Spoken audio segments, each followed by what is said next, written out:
Hi friends, ఎలా ఉన్నారు? నేను మీ హేమంత్. ఈరోజు మనం మలయాళంలో రీసెంట్గా రిలీజ్ అయిన సూక్ష్మదర్శిని మూవీని ఎక్స్ప్లెయిన్ చేసుకుందాం. ఇలాంటి వీడియోస్ మీకు మళ్ళీ మళ్ళీ కావాలి అనుకుంటే ఇప్పుడు లైక్ చేసి మన ఛానల్ని సబ్స్క్రైబ్ చేసుకోండి. అలాగే మీకు ఏదైనా మూవీ ఎక్స్ప్లెనేషన్ కానుకుంటే కామెంట్స్లో మాకు చెప్పండి. ఎక్స్ప్లెయిన్ ఎందుకు ట్రై చేస్తాం. సో ఇంకేం మాత్రం ఆలస్యం చేయకుండా వీడియోలోకి వెళ్ళిపోదాం. ఇంకా మెయిన్ స్టోరీ విషయానికి వస్తే, ప్రియదర్శిని తను ఒక హౌస్ వైఫ్. అందరూ తనని ప్రియా అని పిలుస్తుంటారు. తను తన ఫ్యామిలీతో కలిసి ఒక మిడిల్ క్లాస్ కమ్యూనిటీలో జీవిస్తూ ఉంటుంది. ఆ కమ్యూనిటీలో తిప్పి తిప్పి కొడితే 10 ఫ్యామిలీస్ కూడా ఉండవు. వాళ్ళల్లో మెయిన్ క్యారెక్టర్స్ వచ్చేసి స్టెఫీ, సులు, ఆస్మా, సరోజిని. సరోజిని ఒకప్పుడు స్కూల్ టీచర్. ఇప్పుడు తన భర్తతో కలిసి ఒక ప్లాంట్ నర్సరీ రన్ చేస్తూ ఉంటుంది. ఈ కమ్యూనిటీలో ఉండే లేడీస్ అందరికీ ఒక గ్రూప్ ఉంటుంది. వీధిలో ఏం జరిగినా ఈ గ్రూప్లో ఉన్న అందరికీ ఆటోమేటిక్గా తెలిసిపోతూ ఉంటుంది. ప్రియా భర్త పేరు యాంటోనీ. తను ఒక క్లయింట్ బేస్డ్ కంపెనీలో పనిచేస్తూ ఉంటాడు. వీళ్ళిద్దరికీ స్కూల్కి వెళ్ళే కూతురు కూడా ఉంటుంది. యాంటోనీ జాబ్లో వచ్చే ప్రమోషన్ కోసం బాస్ చెప్పింది వింటూ మృదులా అనే ఒక ఎంప్లాయ్కి ప్రతి నెల 2-3 క్లయింట్స్ని ట్రాన్స్ఫర్ చేస్తూ ఉంటాడు. బాస్కి మృదులాకి అఫేర్ ఉంటుంది. అందుకే తను యాంటోనీతో ఇదంతా చేపిస్తూ ఉంటాడు. ప్రియాకి ఇంట్లో ఉండి ఉండి బోర్ కొడుతుంటుంది. అందుకే ఏదైనా జాబ్కి వెళ్దామని ఫిక్స్ అయ్యి ఒక కంపెనీలో పనిచేస్తున్న తన ఫ్రెండ్ దగ్గరికి వెళ్ళి 4 ఇయర్స్ ఎక్స్పీరియన్స్ ఉన్నట్టు ఫేక్ సర్టిఫికేట్ తయారు చేయించుకుంటుంది. ప్రియా తన ఫ్రెండ్తో కలిసి ఆఫీస్లో ఉన్నప్పుడు బయట పార్క్ చేసిన తన కార్కి ఎవరు యాక్సిడెంట్ చేస్తారు. కానీ తను బయటకు వచ్చే లోపే యాక్సిడెంట్ చేసిన వాళ్ళు అక్కడి నుంచి వెళ్ళిపోయి ఉంటారు. 2 డేస్ అలా గడిచిపోతాయి. ప్రియా వాళ్ళ వీధిలో ఉండే స్టెఫీ పొద్దున్నే ఒక ఇంటర్వ్యూకి బయలుదేరుతుంది. తను ఆల్రెడీ ఒక జాబ్ చేస్తూ ఉంటుంది. అయినా కెరియర్లో గ్రోత్ కావాలి అని ఇంకో కంపెనీకి ఇంటర్వ్యూకి వెళ్తూ ఉంటుంది. ప్రియా కూడా తన భర్తని ఆఫీస్కి, తన కూతుర్ని స్కూల్కి పంపించేసి జాబ్ ఇంటర్వ్యూకి వెళ్తుంది. తీరా చూస్తే ప్రియా, స్టెఫీ ఇద్దరు ఒకే జాబ్ ఇంటర్వ్యూకి వచ్చింటారు. దానికి స్టెఫీ నాకెందుకు చెప్పలేదు అని ప్రియా మీద కొంచెం సీరియస్ అవుతుంది. ఇద్దరూ కలిసి ఇంటర్వ్యూ అటెండ్ అయ్యి మళ్ళీ ఇంటికి తిరిగి వస్తున్నప్పుడు వాళ్ళ వీధిలోకి ఎవరో కొత్త నైబర్స్ రావడం చూస్తారు. ఆ కొత్త నైబర్స్ వచ్చిన వాళ్ళ ఇల్లు వీధిలో ఎక్కడ ఉంటుంది అంటే, ప్రియా వాళ్ళ ఇంటి పక్కన, స్టెఫీ వాళ్ళ ఇంటి ఎదురుగా ఉంటుంది. ప్రియా వాళ్ళ ఇంటి కిచెన్ రూమ్ నుంచి బయటకు చూస్తే కొత్త నైబర్స్ వాళ్ళ ఇంటి కాంపౌండ్లో ఏం చేస్తున్నారో మొత్తం కనిపిస్తుంది. అందుకు ప్రియా కిచెన్ రూమ్లోకి వచ్చిన ప్రతిసారి వాళ్ళ నైబర్స్ ఏం చేస్తున్నారో అని కాంపౌండ్లోకి చూస్తూ ఉంటుంది. తను ఒకసారి అలా చూస్తున్నప్పుడు పక్కింట్లో దిగిన మాన్యువల్ ఒక పిల్లిని రాయితో కొట్టి అక్కడి నుంచి తరిమేస్తాడు. దాన్ని చూసిన ప్రియా తన్నింటిలా ఉన్నాడు అని షాక్ అయిపోతుంది. నిజానికి మాన్యువల్ వాళ్ళు కొత్తగా వచ్చిన నైబర్స్ ఏం కాదు. వాళ్ళు దిగిన ఆ ఇల్లు వాళ్ళదే. చాలా సంవత్సరాల క్రితం ఇక్కడి నుంచి వెళ్ళిపోయి మళ్ళీ ఇప్పుడు ఇక్కడికి వచ్చింటారు. ఎందుకంటే మాన్యువల్ వాళ్ళ అమ్మకి ఆరోగ్యం సరిగ్గా ఉండదు. అందుకు లాస్ట్ రోజుల్లో వాళ్ళమ్మ వాళ్ళ ఇంట్లో ఉండాలి అని ఇక్కడికి పిలుచుకొని వచ్చింటాడు. మాన్యువల్ చిన్నప్పుడు సరోజిని గారే తన టీచర్. అందుకు తన గ్రూప్లో ఉన్న అందరితో మాట్లాడుతూ మాన్యువల్ గురించి, వాళ్ళ ఫ్యామిలీ గురించి అందరికీ చెప్తుంది. మాన్యువల్ వాళ్ళ ఫ్యామిలీకి టౌన్లో ఒక బేకరీ ఉంటుంది. ఆ బేకరీని వాళ్ళ నాన్న స్టార్ట్ చేసింటాడు. కానీ వాళ్ళ నాన్న చనిపోయినప్పటి నుంచి తనే ఆ బేకరీని చూసుకుంటూ వాళ్ళ అమ్మని కూడా చూసుకుంటూ ఉంటాడు. మాన్యువల్కి ఒక అకౌంట్ ఉంది. తన పేరు దయానా. తను న్యూజిలాండ్లో సెటిల్ అయిపోయి ఉంటుంది. సరోజిని గ్రూప్లో ఉన్న అందరితో మాట్లాడుతూ మాన్యువల్ చాలా మంచివాడు, ఇప్పుడు కూడా వాళ్ళ అమ్మ కోసం ఇక్కడికి వచ్చాడు అని చెప్తుంది. మాన్యువల్ సరోజిని గారి భర్తతో మాట్లాడదామని బయటికి వచ్చినప్పుడు ఆయన స్టెఫీని మాన్యువల్కి పరిచయం చేస్తాడు. ప్రియా భర్త యాంటోనీ అలాగే మాన్యువల్ చిన్నప్పుడు మంచి ఫ్రెండ్స్. అందుకే యాంటోనీ ఫ్యామిలీతో కలిసి మాన్యువల్ వాళ్ళ ఇంటికి వస్తాడు. మాన్యువల్ ఆరోగ్యం బాగోలేని వాళ్ళమ్మని బాగా చూసుకోవడం చూసిన ప్రియా, యాంటోనీ ఇద్దరు తను చాలా మంచివాడు అనుకుంటారు. కానీ ఎవరికి తెలియని విషయం ఏమి అంటే, తను ఏదో ప్లాన్ చేసి వాళ్ళమ్మని ఇక్కడికి పిలుచుకొని వచ్చింటాడు. మరుసటి రోజు ఆస్మాకి ఎగ్జామ్ ఉండేసరికి ప్రియాసులు ఇద్దరు కలిసి తనని పిలుచుకొని ఎగ్జామ్ సెంటర్కి వెళ్తారు. స్టెఫీ కూడా ఆఫీస్కి వెళ్ళిపోతుంది. దాన్ని మాన్యువల్ చూసి వాళ్ళ ఇంటి వెనకున్న పెరట్లో కట్టెని పూడ్చి అది పక్కింట్లో నుంచి కనిపిస్తుందో చూద్దామని ఫస్ట్ ప్రియా వాళ్ళ ఇంటి టెర్రస్ మీదకి వెళ్తాడు. అక్కడి నుంచి ఆ కట్టేమి కనిపించదు. కానీ వాళ్ళ ఇంటికి లెఫ్ట్ సైడ్లో ఇంకో ఇల్లు ఉంటుంది. ఆ ఇంట్లో థామస్ ఫ్యామిలీ ఉంటారు. ఆ ఇంట్లోకి వెళ్ళి చూస్తే ఆ కట్టి కనిపిస్తూ ఉంటుంది. దాన్ని చూసిన మాన్యువల్ ఇది ఇలాగే ఉంటే నా ప్లాన్ ఫెయిల్ అయిపోతుంది, నా ప్లాన్ ఇంకా స్ట్రాంగ్ చేయాలి అని వాళ్ళ వీధిలో ఉన్న అందరి గురించి బాగా తెలుసుకోవాలి అని ఫిక్స్ అయ్యి ఫేస్బుక్లో వాళ్ళందరినీ స్టాకింగ్ చేసి వాళ్ళ ఇంట్రెస్ట్ల గురించి మొత్తం తెలుసుకుంటాడు. తను స్టెఫీ గురించి మొత్తం తెలుసుకొని తన ప్లాన్లో వాడుకోవాలి అని తనతో బాగా పరిచయం పెంచుకొని తనకి చాలా దగ్గర అవుతాడు. ఒకరోజు మాన్యువల్ ఇంట్లో లేనప్పుడు వాళ్ళ ట్యాంక్ ఫుల్ అయిపోయి వాటర్ మొత్తం కింద పోతుంటే వాళ్ళమ్మ మోటార్ ఆఫ్ చేసి వాటర్ ఆగిపోయిందిలా చూద్దామని బయటికి వస్తుంది. అప్పుడు ఆవిడ్ని ప్రియా చూసి మాట్లాడడానికి ట్రై చేస్తుంది. కానీ ఆవిడ ఏం మాట్లాడకుండా ఇంట్లోకి వెళ్ళిపోతుంది. మాన్యువల్ వాళ్ళ వీధిలో ఉన్న వాళ్ళ గురించి ఇంకా బాగా తెలుసుకోవాలి అని వీధిలో ఉన్న మగవాళ్ళందరికీ ఒక పార్టీ ఇద్దాం అనుకుంటాడు. కానీ వాళ్ళకెందుకు అనవసరంగా డబ్బులు ఖర్చు పెట్టాలి అని ఆలోచిస్తున్నప్పుడు వాళ్ళ ఇంటి కాంపౌండ్లో ఒక మానిటర్ లిజర్ కనిపిస్తుంది. అంటే మన భాషలో చెప్పుకోవాలి అంటే ఉడుము కనిపిస్తుంది. దానికి మాన్యువల్ దాన్ని చంపి బీఫ్ అని చెప్పి వాళ్ళ వీధిలో ఉన్న మగవాళ్ళందరికీ పార్టీ ఇస్తాడు. అందరూ అది బీఫ్ అనుకొని ఫుల్గా తింటారు. ఆ పార్టీ వల్ల మాన్యువల్కి థామస్ వాళ్ళ ఫ్యామిలీతో కలిసి ప్రతి మంగళవారం పొద్దున్న చర్చికి వెళ్తాడు అని, చర్చికి వెళ్తే మధ్యాహ్నం 2 గంటల వరకు తిరిగి రాడు అని తెలుస్తుంది. తను కట్టి పూడ్చిన చోటు థామస్ వాళ్ళ ఇంట్లో వాళ్ళకి తప్పితే ఇంకా ఎవరికి కనిపించదు. వాళ్ళు ఎలాగో మంగళవారం ఇంట్లో ఉండరు కాబట్టి తను తన ప్లాన్ని మంగళవారం రోజు పొద్దున్నే ఇంప్లిమెంట్ చేద్దామని ఫిక్స్ అవుతాడు. తను ప్లాన్ చేస్తున్న ఆ ప్లాన్లో తనకి ఇంకో 2 తోడుంటారు. వాళ్ళు ఎవరు అంటే తన కజిన్ డాక్టర్ జాన్, అలాగే జాన్ వాళ్ళ నాన్న రాయ్. డాక్టర్ జాన్ మాన్యువల్కి హెల్ప్ చేయడం కోసం ఏవో కెమికల్స్ గురించి తెలుసుకుంటూ ఒక పెద్ద డ్రమ్ముని కొనుక్కుంటాడు. యాంటోనీ వాళ్ళ బాస్ ప్రమోషన్ టైం వచ్చినప్పుడు యాంటోనీకి ఇస్తా అని చెప్పిన ప్రమోషన్ని తన అఫేర్కి ఇస్తాడు. అలాగే యాంటోనీ కూడా ప్రమోషన్ ఇస్తాడు. కానీ ఎక్కడో వెస్ట్ బెంగాల్లో ఉండే కూచ్ బిహార్లో ఇస్తాడు. అది యాంటోనీకి ఏమాత్రం నచ్చదు. కానీ ఏం చేయలేక సైలెంట్ అయిపోతాడు. ప్రియా అటెండ్ అయిన ఇంటర్వ్యూలో ఫస్ట్ రౌండ్లో క్వాలిఫై ఉంటుంది. అందుకు మేనేజర్ లెవెల్ ఇంటర్వ్యూకి రావాలి అని తనకు ఫోన్ చేసి చెప్తారు. దానికి ప్రియా చాలా హ్యాపీగా ఫీల్ అవుతుంది. స్టెఫీ కూడా రౌండ్ క్లియర్ చేసి నేను రౌండ్ క్లియర్ చేశా అని గ్రూప్లో మెసేజ్ చేసి చాలా హ్యాపీగా ఫీల్ అవుతుంది. దాన్ని ప్రియా చూసి తట్టుకోలేక గ్రూప్లో తను హైలైట్ కావాలి అని నేను కూడా ఇంటర్వ్యూ క్లియర్ చేశాను. ఈ సంతోషంలో మా వెడ్డింగ్ యానివర్సరీని ముందుగానే సెలబ్రేట్ చేసుకుంటున్నాం. మీరందరూ దాన్ని ఖచ్చితంగా రావాలి అని మెసేజ్ చేస్తుంది. ఆ మెసేజ్ని స్టెఫీ విని దాని గురించి మాన్యువల్కి చెప్తుంది. దానికి మాన్యువల్ తన ప్లాన్ని ఆ రోజు రాత్రి నుంచే స్టార్ట్ చేయాలనుకుంటాడు. మీరు ఈ ప్లాన్ విషయంలో అసలేం కన్ఫ్యూజ్ అవ్వద్దు. ఎందుకంటే మాన్యువల్ చేస్తున్న ప్లాన్లో 2 స్టేజ్లు ఉంటాయి. అందులో ఫస్ట్ స్టేజ్ వచ్చేసి ప్రియా వాళ్ళు పార్టీ ఇస్తున్న రోజు స్టార్ట్ చేయాలనేది తన ప్లాన్. ఆ తర్వాత వచ్చే మంగళవారం ప్లాన్లో సెకండ్ స్టేజ్ని స్టార్ట్ చేయాలనేది తన ఇంకో ప్లాన్. ప్రియా యాంటోనీ ట్రాన్స్ఫర్ విషయం తెలుసుకొని షాక్ అయిపోతుంది. ఇద్దరికీ ఇక్కడ వాళ్ళని తెలిసిన వాళ్ళని వదిలి వెళ్ళేది ఇష్టం లేక త్వరగా ఇక్కడికి తిరిగి వచ్చేయాలని ప్లాన్ చేసుకుంటారు. ప్రియా యాంటోనీ ఇద్దరు వెడ్డింగ్ యానివర్సరీ సెలబ్రేట్ చేసుకునే రోజు వస్తుంది. వీధిలో ఉండే అందరూ ఆ పార్టీకి వస్తారు. మాన్యువల్ ఇంట్లో నుంచి అంతా గమనిస్తూ అందరూ పార్టీకి వచ్చిన తర్వాత తను కావాలని ఐరన్ బాక్స్ని ఆన్ చేసి కిటికీ దగ్గర ఉంచి గిఫ్ట్ తీసుకొని పార్టీకి వస్తాడు. కొంచెం సేపటికి ఐరన్ బాక్స్ ఫుల్ హీట్ అయిపోయి విండో కటన్స్ మొత్తం ఫైర్ అంటుకుంటుంది. దాన్ని చూసిన వీధిలో వాళ్ళంతా ఇంటి దగ్గరికి వస్తారు. కానీ ఇక్కడ ఎవరు ఊహించిన విషయం ఒకటి జరుగుతుంది. అది ఏమి అంటే మాన్యువల్ వాళ్ళ అమ్మ మిస్ అయి ఉంటుంది. దానికి పోలీసులందరూ అక్కడికి వచ్చి తన కోసం వెతకడం స్టార్ట్ చేస్తారు. మాన్యువల్ పోలీసులతో మాట్లాడుతూ మా అమ్మకి అల్జైమర్స్ ఉంది, దానివల్ల తనకి ఏమీ గుర్తుండదు అని చెప్పి తనకి ట్రీట్మెంట్ ఇచ్చేది నా కజిన్ డాక్టర్ జాన్ అని చెప్తాడు. వీధిలో ఉన్న అందరూ ఆవిడకేదో ఆరోగ్యం సరిగ్గా లేదు అనుకుంటారు. కానీ తనకి అల్జైమర్స్ ఉంది అనే విషయం తెలుసుకొని అందరూ షాక్ అయిపోతారు.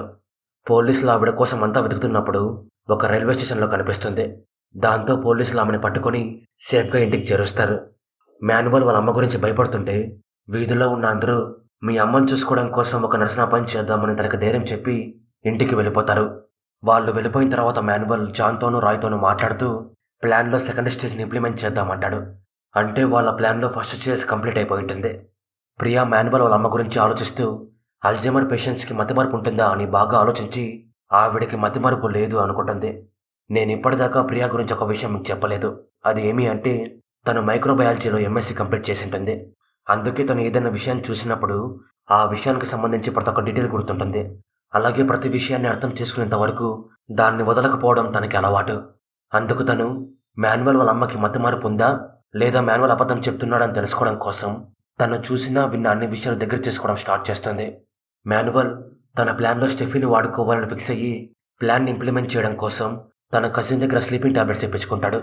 ఆ తర్వాత స్టెఫీతో మాట్లాడి తనకి ఏదైనా అర్జెంట్ పని నుండి బయటికి వెళ్తే వాళ్ళ అమ్మని చూసుకోవడం కోసం తన ఇంట్లో ఉండేలా ఒప్పిస్తాడు.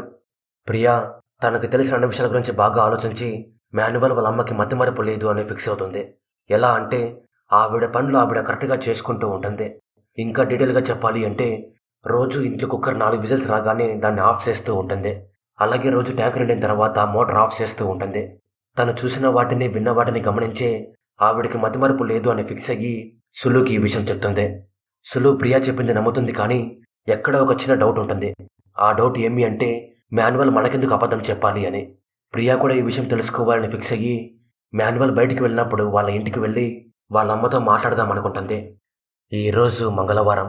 వీధిలో ఉన్న అందరూ మీ అమ్మ కోసం ఒక కేర్ టేకర్ని వెతుక్కో అని చెప్తుంటే మాన్యువల్ స్టెఫీని వాళ్ళ ఇంట్లో ఉండమని చెప్పి వాళ్ళ అమ్మ కోసం చేసిన జ్యూస్లో స్లీపింగ్ టాబ్లెట్స్ కలిపి బయటికి బయలుదేరతాడు. వెళ్లే ముందు ఎవరిని ఇంట్లోకి రానివ్వద్దు అని స్టెఫీతో చెప్తాడు. కొంచెం సేపటికి మాన్యువల్ వాళ్ళ అమ్మ జ్యూస్ తాగే టైం అవుతుంది. దానికి స్టెఫీ తనకి జ్యూస్ ఇద్దామని చూస్తే ఆవిడ జ్యూస్ తాగనే తాగదు. ఈ విషయం మాన్యువల్ తెలుసుకొని తన్ని పక్కకు పిలిచి ఫోన్లో మాట్లాడుతూ, నువ్వు కూడా ఆ జ్యూస్ తాగు, అప్పుడే మా అమ్మ నిన్ను నమ్ముతుంది అని చెప్తాడు. మాన్యువల్ చెప్పేసరికి స్టెఫీ ఏం ఆలోచించకుండా జ్యూస్ తాగేస్తుంది.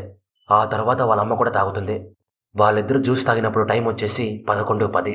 అంటే 11:30కంతా ఇద్దరు స్పృహ కోల్పోతారు.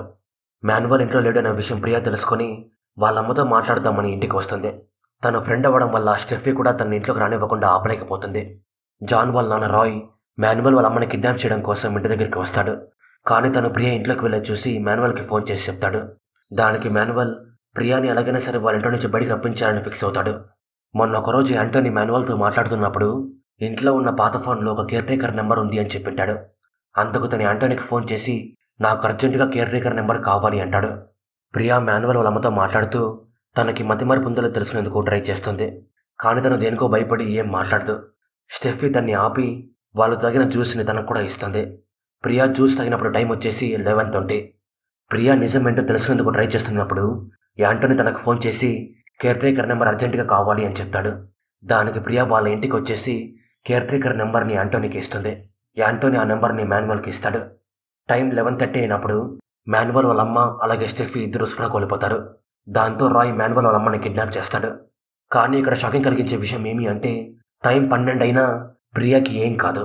అది ఎందుకు ఏమి అనేది స్టోరీ ముందుకెళ్లే కొద్దీ మనకు తెలుస్తుంది. ఆవిడ మళ్ళీ కనిపించకపోయేసరికి పోలీసులు మళ్ళీ తన గురించి ఎంక్వైరీ చేయడం స్టార్ట్ చేస్తారు. మాన్యువలే వాళ్ళ అమ్మని కిడ్నాప్ చేపించి నీ నిర్లక్ష్యం వల్లే మా అమ్మ మిస్ అయ్యింది అని స్టెఫీతో మాట్లాడడం మానేస్తాడు. ఆవిడ మిస్ అయినప్పుడు స్టెఫీ ఇంట్లోనే ఉన్నందువల్ల ఎవ్వరూ మాన్యువల్ని అనుమానించరు. కానీ ప్రియాకి మాత్రం తన మీద ఫుల్ అనుమానంగా ఉంటుంది. అందుకు తన్ని వాళ్ళ ఇంట్లో నుంచి తనే బయట రప్పించాడేమో డౌట్ వచ్చి తను వాళ్ళ దగ్గర అర్జెంటుగా ఇప్పించుకున్న కేర్ టేకర్ నెంబర్కి ఫోన్ చేస్తుంది. దాంతో ప్రియాకి నేను వాళ్ళ ఇంట్లో నుంచి బయటికి రావాలి అని మాన్యువల్ ఇదంతా చేశాడు అని తనకు తెలిసిపోతుంది. సుల్లు కూడా ఈ విషయం తెలుసుకొని షాక్ అయిపోతుంది. వాళ్ళ అమ్మ మిస్ అయిన విషయం దయాన తెలుసుకొని న్యూజిలాండ్ నుంచి ఇంటికి వస్తుంది. పోలీసులు ఎంత వెతికినా తన ఆచూకీ కొంచెం కూడా తెలియదు. ఆఖరికి సీసీటీవీ ఫుటేజ్లో కూడా తను ఎక్కడా కనిపించదు. అదే పోలీసులకి పెద్ద మిస్టరీగా మారుతుంది. ప్రియా బాగా ఆలోచిస్తే నేను ఇంట్లో ఉన్న విషయం షెఫీకి తప్ప ఇంకెవరికి తెలియదు. నేను తన దగ్గరే ఉన్నా కాబట్టి ఈ విషయం తను మాన్యువల్కి చెప్పే ఛాన్సే లేదు. సో ఈ ప్లాన్లో మాన్యువల్తో పాటు ఇంకా ఎవరో ఉన్నారు అని తనకు అర్థమైపోతుంది. మాన్యువల్ ఇంట్లో వాళ్ళు వాళ్ళమ్మ దొరకాలి అని ఇంట్లో పూజలు చేపిస్తూ ఉంటారు. దయానా న్యూజిలాండ్లో ఉన్న తనకు కావాల్సిన వాళ్ళకి మెసేజ్ పెడుతూ ఇల్లు అమ్మేందుకు ఒక బయర్ని వెతుకుతున్నాం, మన వాటా మనకి ఎలాగో వస్తుంది, దాంట్లో ఎలాంటి ప్రాబ్లం లేదు, అమ్మ దొరికినా దొరకకున్నా 2 డేస్లో న్యూజిలాండ్ వచ్చేస్తా అంటుంది. ప్రియాంక తనని చూసి తనని మాట్లాడేస్తుంది. ఆ తర్వాత తన ఫోన్ నెంబర్ కూడా ఇప్పించుకుంటుంది. దయానా మాన్యువల్తో మాట్లాడుతూ నా గురించి నువ్వు అందరికీ చెప్పు, నేను ఇక్కడి నుంచి న్యూజిలాండ్ వెళ్ళిపోతున్నా, మా వాటా డబ్బులు మాకు పంపించే అంటుంది. దానికి మాన్యువల్ ఇక్కడ నేను మేనేజ్ చేస్తాలే అని చెప్పి తను న్యూజిలాండ్ పంపించేస్తాడు. దాన్ని చూసిన ప్రియాసులు ఇద్దరు వాళ్ళమ్మ దొరకముందే తను ఇక్కడి నుంచి వెళ్ళిపోతుంది, అసలు ఈ ఫ్యామిలీ చాలా విచిత్రంగా ఉంది అనుకుంటారు. ఆ రోజు రాత్రి మాన్యువల్ వీధుల్లో ఉన్న అందరూ పడుకునే తరకు వెయిట్ చేసి ఇంట్లోకి వెళ్తాడు. ప్రియా ఇంట్లో నిద్రపోతుంటుంది. కానీ మెలకు వచ్చేసరికి నీళ్లు తాగుదామని కిచెన్లోకి వస్తుంది. అప్పుడు తను మాన్యువల్ వాళ్ళ ఇంటిని చూస్తున్నప్పుడు తనకి ఉన్నట్టుండి వాళ్ళ ఇంట్లో మాన్యువల్ వాళ్ళమ్మ కనిపిస్తుంది. దానికి ప్రియా చాలా భయపడి యాంటోనీకి విషయం మొత్తం చెప్పి వాళ్ళమ్మ ఇంటికి వచ్చిందేమో అని మాన్యువల్ని వెళ్ళి అడుగుదాం పదా అంటుంది. కానీ యాంటోనీ దాన్ని నమ్మకుండా రేపొద్దున్న అడుగుదాంలే అంటాడు. తను చెప్పినట్టుగానే మాన్యువల్ని పొద్దున్నే అడిగి ప్రియాతో వాళ్ళమ్మ ఇంకా దొరకలేదు, అదంతా నీ భ్రమ అని చెప్తాడు. కానీ ప్రియాకి మాత్రం వాళ్ళమ్మ ఖచ్చితంగా ఇంట్లోనే ఉంది అని అనిపిస్తూ ఉంటుంది. ఈ విషయాన్ని ఆస్మా సులు కూడా నమ్మరు. కానీ తను అదే పనిగా చెప్తుండేసరికి కొంచెం నమ్ముతారు. ప్రియా తను చూసింది నిజమో కాదు తెలుసుకోవడం కోసం మాన్యువల్ లేనప్పుడు ఇంట్లోకి వెళ్ళి చెక్ చేయాలి అనుకుంటుంది. అందుకు రాత్రిపూట మాన్యువల్ ఇంటి నుంచి బయటికి వెళ్ళినప్పుడు తను యాంటోనీ కూడా తెలియకుండా మాన్యువల్ వాళ్ళ ఇంటి కాంపౌండ్లోకి వస్తుంది. ఆస్మా సులు ఇద్దరు బయట ఉండి తనకి ఇన్స్ట్రక్షన్స్ ఇస్తూ ఉంటారు. ప్రియా గోడపైకి విండో నుంచి లోపలికి చూసేకి ట్రై చేస్తుంది. కానీ ఆ విండోస్కున్న అద్దాలు బ్లాక్ కావడం వల్ల లోపల ఏం జరుగుతుందో ఏం కనిపించదు. కానీ లోపల ఉండే వాళ్ళకి ప్రియా కనిపిస్తుంది. అసలు ఇంట్లో ఎవరు ఉన్నారు అంటే డాక్టర్ జాన్. తను ఎవరికీ తెలియకుండా ఇంట్లోనే ఉంటూ ఏదో చేస్తుంటాడు. తను ప్రియాని చూసి మాన్యువల్కి ఫోన్ చేసి చెప్తాడు. దానికి మాన్యువల్ ఫాస్ట్గా ఇంటికి వచ్చి ప్రియాని పట్టుకుంటాడు. ప్రియా చేసిన పనికి తనకి చాలా కోపం వస్తున్నా ఆ కోపాన్ని మొత్తం అణచుకొని నవ్వుతూ మాట్లాడుతూ ఇలా ఒకరింట్లో లేనప్పుడు ఇంట్లోకి రాకూడదు అని తెలీదా, ఇంకోసారి ఇలా చేయొద్దు అని చెప్పి వదిలేస్తాడు. ప్రియా గోడపైకెక్కిన చోట ఒక పైప్ ఉంటుంది. ఆ పైపులో నుంచి యాసిడ్ లీక్ అవుతూ ఉంటుంది. దాన్ని మాన్యువల్ గమనించి యాసిడ్ లీక్ కాదు కదా అని చెప్పావు కదా అని జాన్ మీద సీరియస్ అవుతాడు. దానికి జాన్ మాట్లాడుతూ, నేను ఇదంతా చేస్తోంది నీకోసమే, ఆ విషయం నువ్వు ఫస్ట్ అర్థం చేసుకో అంటూ బాత్రూంలోకి వెళ్తాడు. ఇప్పుడు మనకు తెలిసే విషయం ఏమి అంటే, తను ఎవరో ఒక మనిషిని ఒక యాసిడ్ డ్రమ్లో కరిగించేసి ఆ యాసిడ్ని సింకులో పడేస్తూ ఉంటాడు. ఆ యాసిడే పైప్లో నుంచి లీక్ అవుతూ ఉంటుంది. మాన్యువల్ రాయ్కి ఫోన్ చేసి మాట్లాడుతూ, న్యూజిలాండ్ నుంచి తన ఫోన్ మీద ఫోన్ చేస్తూనే ఉంది. మనం ఇదంతా త్వరగా ముగించాలి అంటూ, ప్రియాకు కూడా మన మీద అనుమానంగా ఉంది, తన సంగతి కూడా చూసుకోవాలి అని చెప్తాడు. యాంటోనీ ప్రియా మాన్యువల్ ఇంట్లోకి వెళ్ళిన విషయం తెలుసుకొని తన మీద సీరియస్ అవుతాడు. కానీ తర్వాత తనతో మాట్లాడుతూ, మాన్యువల్కి నేను సారీ చెప్తా, నీకు వాళ్ళమ్మ కనిపించిందంతా ఒక భ్రమ, అయినా మిస్ అయింది మీ అమ్మ కాదు కదా, దీన్ని ఇక్కడితో వదిలే అని చెప్తాడు.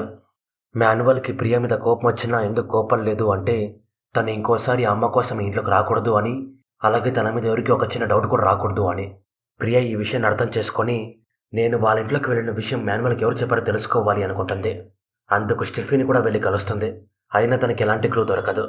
పైగా స్టెఫీకే తను తాగిన జ్యూస్ గురించి డౌట్ ఉంటుంది. కానీ ఈ విషయంలో ప్రియాకి ఏం కాకపోవడం వల్ల దాన్ని పెద్దగా పట్టించుకోదు. ప్రియా ఈ విషయం గురించి ఇంకా తెలుసుకోవాలి అని దయానాకి మెసేజ్ చేస్తుంది. అప్పుడు తను మాట్లాడుతూ, పోలీసులు ఇంక ఎంక్వైరీ చేస్తున్నారని అని చెప్తుంది తప్ప అంతకుమించి ఇంకేం చెప్పదు. యాసిడ్ పైప్ లీక్ అవడం వల్ల గోడ మీద పెద్ద మచ్చ పడింటుంది. దాన్ని మాన్యువల్ చూసి, దీని గురించి ఎవరికి తెలియకూడదు అని రాత్రి అందరూ పడుకున్న తర్వాత ఆ మచ్చ కనిపించినంత వరకు సంచులు పేరుస్తాడు. దాన్ని ఆస్మా చూసి ప్రియాకి చెప్తుంది. దానికి తను ఆ సంచుల వెనక ఏముందో తెలుసుకోవాలి అని ఫిక్స్ అవుతుంది. మరుసటి రోజు పొద్దున్నే మాన్యువల్కి, నేను న్యూజిలాండ్ నుంచి ఇండియాకి వస్తున్నా అని ఒక మెసేజ్ వస్తుంది. దాన్ని చూసిన మాన్యువల్ చాలా భయపడి జాన్తో ఫాస్ట్గా పని పూర్తి చేయంటాడు. దానికి జాన్ ఆ పనిలో పడతాడు. మాన్యువల్ ఇక్కడి నుంచి ఇల్లు ఖాళీ చేసి వెళ్ళిపోవాలి అని ఇంట్లో ఉన్న సామాన్లు మొత్తం నీట్గా ప్యాక్ చేసి పని మీద బయటికి వెళ్తాడు. ప్రియా ఆ సంచుల వెనక ఏముందో తెలుసుకోవాలి అని మాన్యువల్ బయటికి వెళ్ళడం చూసి ఆస్మాని సులుని లోపలికి పంపిస్తుంది. ఆస్మా కంటిన్యూస్గా డోర్ బెల్ కొడుతుంటే సులు ఆ సంచుల దగ్గరికి వెళ్ళి ఆ సంచుల వెనక ఏముంది అని చూస్తుంది. అక్కడ కొంత భాగం మాత్రం కొత్తగా పెయింట్ చేసి ఉంటుంది. ఈ విషయం ప్రియా తెలుసుకొని, దాన్ని గోకి దాని వెనకాల ఏముందో చూడు అని చెప్తుంది. అప్పుడు సులు ఆ పెయింట్ని గోకి దాని వెనకాల ఉన్న మచ్చ ఫోటో తీసి ప్రియాకి పంపిస్తుంది. దాన్ని చూసిన ప్రియాకి ఇదేంటి ఇలా ఉంది అని ఏం అర్థం కాదు. ఇంటి లోపల ఉన్న జాన్ వీళ్ళిద్దరినీ చూసి మాన్యువల్కి ఫోన్ చేసి చెప్తాడు. దానికి తను చాలా టెన్షన్ అయ్యి, వీళ్ళందరూ ఎందుకు మన ఇంటికి వస్తున్నారు అని వాళ్ళిద్దరిని అక్కడ నుంచి తరిమే అని జాన్తో అంటాడు. దానికి జాన్ వాళ్ళిద్దరి మీద సీరియస్ అయ్యి బయటికి పంపించేస్తాడు. అప్పుడే యాంటోనీ ప్రియాకి ఫోన్ చేసి, మాన్యువల్ ఇప్పుడే ఫోన్ చేసి చెప్పాడు వాళ్ళమ్మ దొరికిందంట అని చెప్తాడు. దానికి ప్రియా షాక్ అయిపోతుంది. మాన్యువల్ వాళ్ళ అమ్మని పిలుచుకొని ఇంటికి వచ్చినప్పుడు వీధిలో ఉన్న అందరూ ఇంటికి వస్తారు. ప్రియాకి మాత్రం అసలు ఇక్కడ ఏం జరుగుతోంది అని ఏం అర్థం కాదు. ఆసుమాసులు కూడా మనం మాన్యువల్ని తప్పుగా అనుకున్నాం, తను చాలా మంచివాడు అని ప్రియతో చెప్పి అక్కడి నుంచి వెళ్ళిపోతారు. స్టెఫీ మాన్యువల్తో ఒంటరిగా మాట్లాడుతూ తన తప్పుకి సారీ చెప్తుంది. అప్పుడు ప్రియా వాళ్ళ అమ్మ ఒంటరిగా ఉండేది చూసి తన దగ్గరికి వెళ్ళి మాట్లాడుతుంది. ప్రియా మాట్లాడుతూ, మీరు ఇన్ని రోజులు ఎక్కడికి వెళ్ళిపోయారు, నేను మిమ్మల్ని ఇంట్లోనే చూశాను, మీరు ఎవరికి భయపడకుండా ఏం జరిగిందో నాకు చెప్పండి అంటుంది.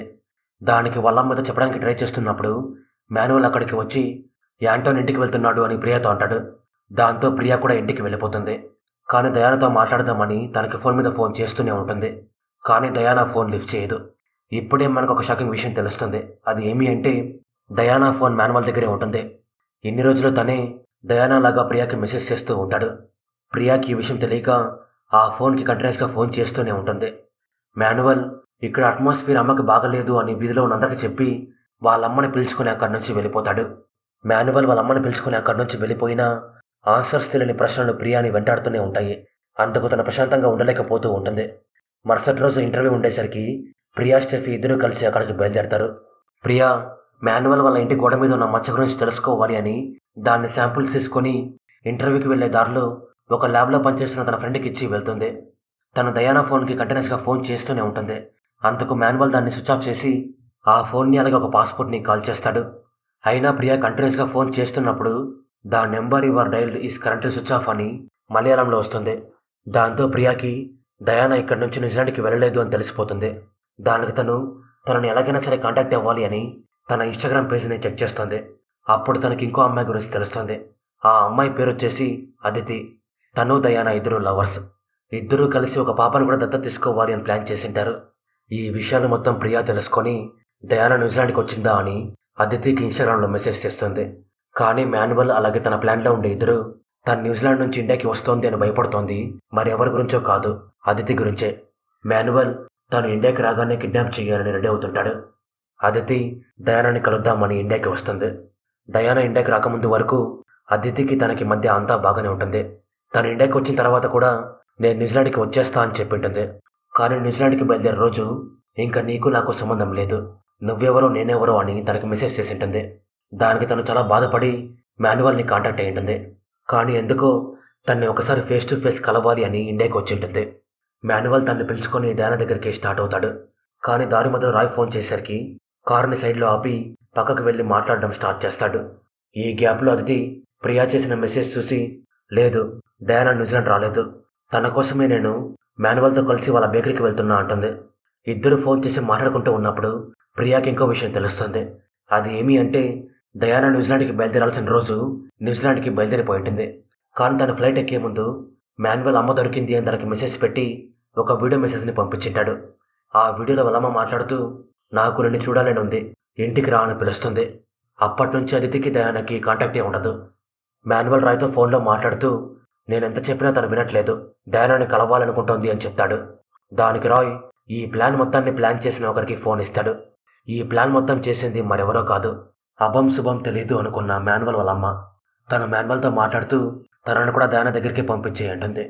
అదితి పంపించిన వీడియోని చూసిన ప్రియా చాలా టెన్షన్ అయిపోయి ఇంటర్వ్యూ కూడా అటెండ్ అవ్వకుండా బయటికి వచ్చేసి, నువ్వు ప్రమాదంలో ఉన్నావు, మాన్యువల్తో పాటు వెళ్ళొద్దు అని మెసేజ్ చేస్తుంది.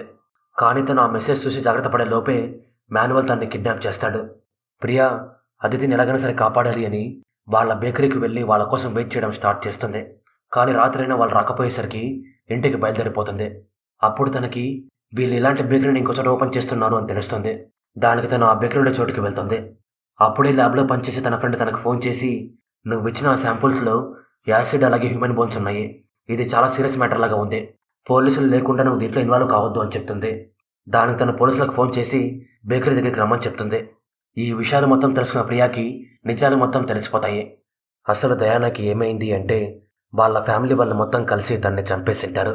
జాన్ తన బాడీని యాసిడ్లో కరిగించి సింకులో పడేసింటాడు. అందరూ కలిసి ఎవరికి డౌట్ రాకూడదు అని కాన్సన్ట్రేషన్ మొత్తం వాళ్ళ మీదకి తిప్పి డయానా ఒక అమ్మాయిని లవ్ చేసినందుకు తనని చంపేసింటారు. ఎందుకంటే వాళ్ళ ఫ్యామిలీ పరువు పోకూడదు అని. అలాగే మాన్యువల్ ప్లాన్ చేసిన స్టేజ్ 1 స్టేజ్ 2 ప్లాన్లో కూడా వాళ్ళ అమ్మ ఇన్వాల్వ్ అయి ఉంటుంది. అందుకే స్టేజ్ 2 ప్లాన్ అప్పుడు మాన్యువల్ స్టెఫీని పక్కకు పిలిచి ఫోన్లో మాట్లాడుతున్నప్పుడు వాళ్ళమ్మ తనకు తెలియకుండా తను తాగే జ్యూస్లో మాత్రమే స్లీపింగ్ టాబ్లెట్స్ని మిక్స్ చేసి ఉంటుంది. అందుకే ప్రియాకి ఆ జ్యూస్ తాగినా ఏమై ఉండదు. స్టెఫీ స్ప్రా కోల్పోయిన తర్వాత తన ఇంటి వెనక నుంచి బయటికి వచ్చి రాయ్ కార్ ఎక్కి అక్కడి నుంచి వెళ్ళిపోయి ఉంటుంది. ఆ తర్వాత ప్రియా రాత్రిపూట ఆమెను చూసింది కూడా నిజమే. అప్పుడే వాళ్ళు న్యూజిలాండ్ వెళ్లాల్సిన డయానాని వెనక్కి రప్పించి చంపేసింటారు. ప్రియా బేకరీ సైడ్లోకి వెళ్ళి లోపల ఎవరైనా ఉన్నారేమో చూద్దామని లోపలికి తొంగి చూస్తుంది. మాన్యువల్ జాన్ ఇద్దరు లోపలే ఉంటారు. వాళ్ళిద్దరూ కలిసి అదితిని చంపేకి అన్ని సిద్ధం చేస్తూ ఉంటారు. మాన్యువల్ ప్రియాని చూసి చంపేకి వస్తాడు. కానీ తను కారుతో డాష్ ఇచ్చి మాన్యువల్ని జాన్ని పట్టుకుంటుంది. అలాగే అదితికి ఏం కాకుండా కాపాడుతుంది. మాన్యువల్ వాళ్ళమ్మ తను దొరికిపోయిన విషయం తెలుసుకొని షాక్ అయిపోతుంది. పోలీసులు అక్కడికి వచ్చి విషయం మొత్తం తెలుసుకొని డయానా మర్డర్ కేసులో ఇన్వాల్వ్ అయిన అందరినీ అరెస్ట్ చేస్తారు. ప్రియా వాళ్ళ వీధిలో ఉన్న అందరూ ఈ విషయం తెలుసుకొని షాక్ అయిపోతారు. ఇక్కడ స్టోరీ మాన్యువల్ వాళ్ళు ప్రియా వాళ్ళ ఇంటి పక్కకు వచ్చి 2 రోజుల ముందుకు వెళ్తుంది. మాన్యువల్ ఫ్యామిలీలో ఉన్న అందరూ కారులో కూర్చొని మాట్లాడుకుంటూ, ప్లాన్లో ఎలాంటి మార్పు లేదు, మన ప్లాన్కి మన పాత ఇల్లైతేనే కరెక్ట్, అక్కడ ఉండే వాళ్ళంతా యూజ్లెస్, వాళ్ళు మన మ్యాటర్లోకి ఇన్వాల్వ్ కారు అనుకొని అక్కడి నుంచి బయలుదేరుతున్నప్పుడు పార్కింగ్లో ఉన్న కార్కి యాక్సిడెంట్ చేస్తారు. ఆ కారు మరెవడదో కాదు, ప్రియాదే. ఈ సీన్ గురించి మనం స్టార్టింగ్లో చెప్పుకుంది. ఇక్కడ మూవీ ఎండ్ అవుతుంది. సో ఇది ఫ్రెండ్స్ సూక్ష్మదర్శిని మూవీ గురించి. స్టోరీ మీకు ఎలా అనిపించిందో కామెంట్స్లో మాకు చెప్పండి. మీరు అలా చెప్పడం వల్లే ఇలాంటి స్టోరీస్ మళ్ళీ చేయాలో లేదో మాకు తెలుస్తుంది. మీకు ఈ వీడియో నచ్చింటే మీ ఫ్రెండ్స్తో ఫ్యామిలీతో షేర్ చేయడం మాత్రం మర్చిపోవద్దు. అలాగే మన ఛానల్ని సబ్స్క్రైబ్ చేసుకొని మాకు సపోర్ట్ చేయండి. ఈ వీడియోని చూసినందుకు థ్యాంక్స్. మరో వీడియోతో మళ్ళీ కలుద్దాం. అంతవరకు బాయ్.